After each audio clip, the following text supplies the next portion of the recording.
శ్రీ వెన్నుపోటు పార్టీ నాయకుడు చంద్రబాబు నాయుడు గారు, ఈ వెన్నుపోటు పార్టీ నాయకుడు చంద్రబాబు నాయుడు గారు మాత్రం ఇలాంటి పరిస్థితి ఉంది అని గుర్తించడానికి కూడా ఈ మనిషి ఇష్టపడడం లేదు.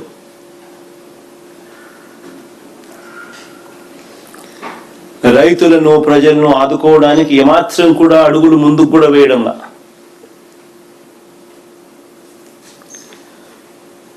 రాష్ట్రంలో దాదాపుగా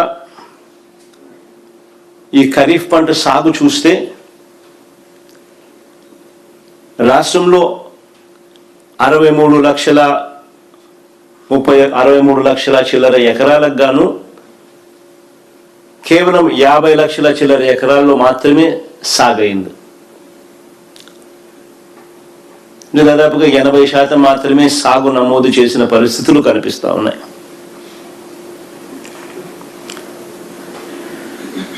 ఖరీఫ్ సీజన్ ప్రారంభమైన తర్వాత ఇక్కడ వెరీ ఇంపార్టెంట్ పాయింట్ అందరూ కూడా గమనించమని కోరుతా ఉన్నాం. ఖరీఫ్ సీజన్ ప్రారంభమైన తర్వాత, అంటే జూన్లో ఖరీఫ్ సీజన్ స్టార్ట్ అవుతుంది. ఖరీఫ్ సీజన్ ప్రారంభమైన తర్వాత కూడా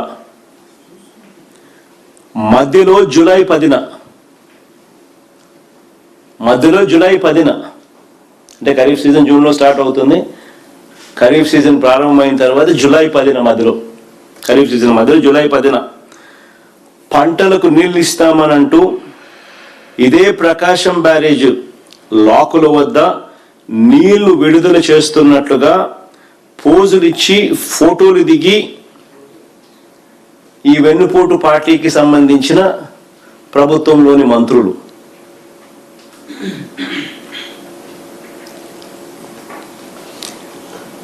ఈ మాదిరిగా పబ్లిసిటీ స్టంట్ చేశారు.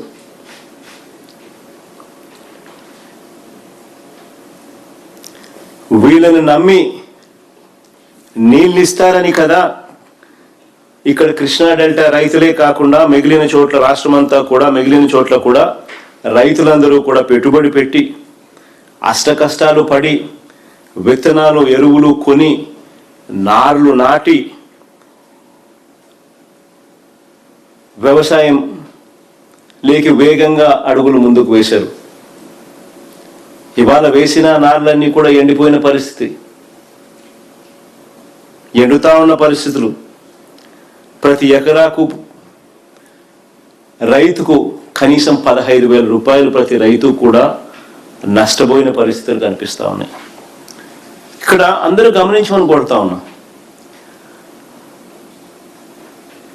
ఎల్నినో ఎఫెక్ట్ ఉందని తెలుసు. ఎల్నినో ఎఫెక్ట్ ఉంది అని తెలుసు. జూన్లో డెఫిసిట్ రెయిన్స్ పడ్డాయి అని తెలుసు. ఎల్నినో ఎఫెక్ట్ ఉంది అని తెలుసు.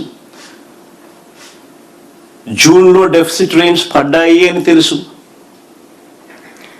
జూలై 10 నాటికి జూన్లో 25% డెఫిసిట్ అని తెలుసు.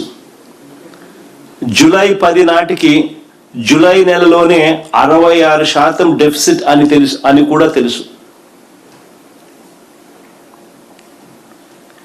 మరి ఇలాంటి పరిస్థితుల్లో వీళ్ళు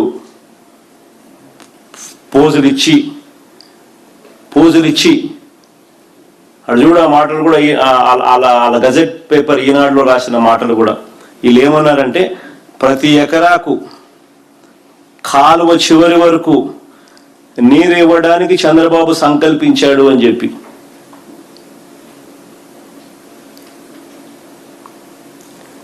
అని వీళ్ళు పబ్లిసిటీ ఇవ్వడంతో రైతులు వీళ్ళ మాటలను నమ్మి పెట్టుబడులు పెట్టారు. ఈరోజు రైతులు నష్టపోతా ఉన్నారు. వీళ్ళు నీళ్ళు ఇవ్వని కారణంగా. ఒకవైపు వర్షాలు లేక సంక్షోభం వస్తే,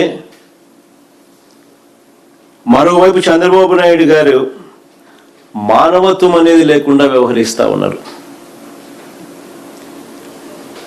ఇక్కడ మరీ ముఖ్యంగా రాయలసీమ గురించి నేను ప్రస్తావించాలి. ఎందుకనంటే ఎంత మానవత్వం లేకుండా వ్యవహరిస్తా ఉన్నాడు ఈ మనిషి అని చెప్పి